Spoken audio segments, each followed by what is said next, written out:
Johannesburg, in a stunning twist that threatens to shake the very foundations of President Cyril Ramaphosa's leadership, one of his closest political allies has been implicated in an international bribery ring with direct links to foreign business interests and intelligence fronts.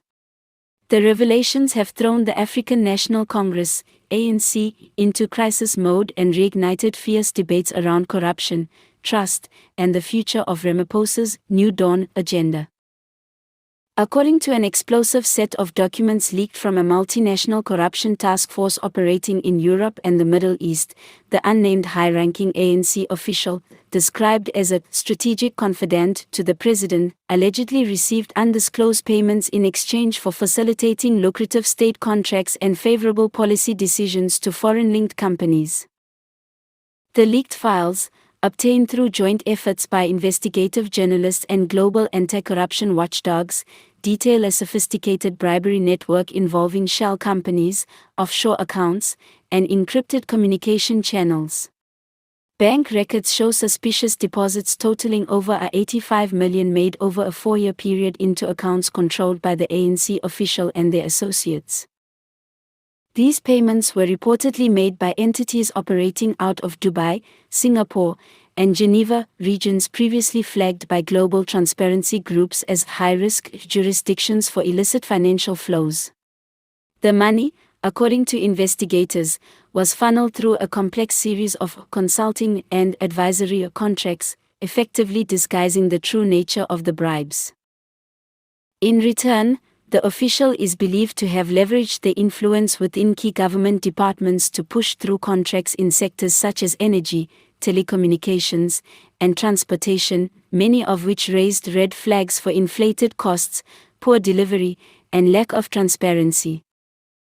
What makes this scandal particularly explosive is the fact that the accused official has long been considered one of President Ramaphosa's most loyal allies, often seen beside him at major political events, NEC meetings, and during sensitive negotiations with both internal ANC factions and international investors.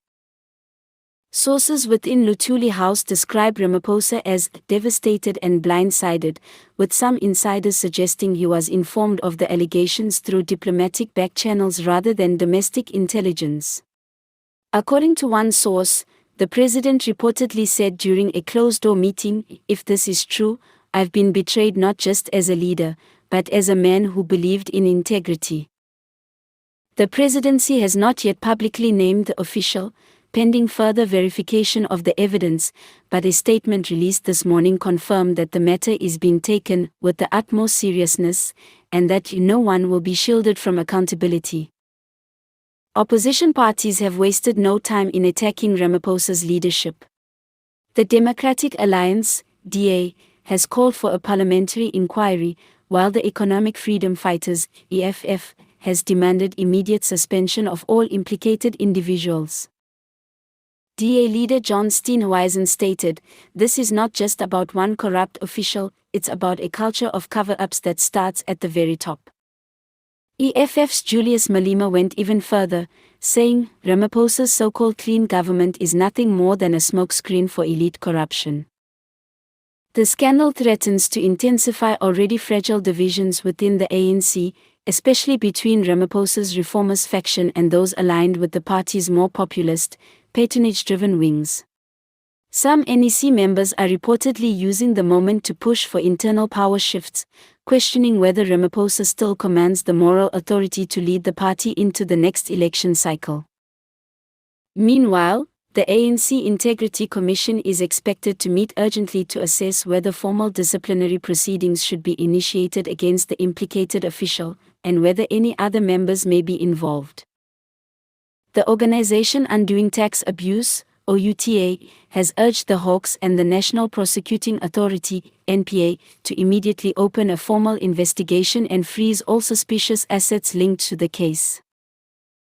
With elections looming and his political legacy at stake, President Ramaphosa faces a pivotal moment. Will he act decisively to purge corruption from his inner circle, or will this become another episode in the long history of ANC scandals swept under the rug? What is certain is that the nation, and the world, is watching closely. And for a president who campaigned on clean governance and ethical leadership, the stakes could not be higher.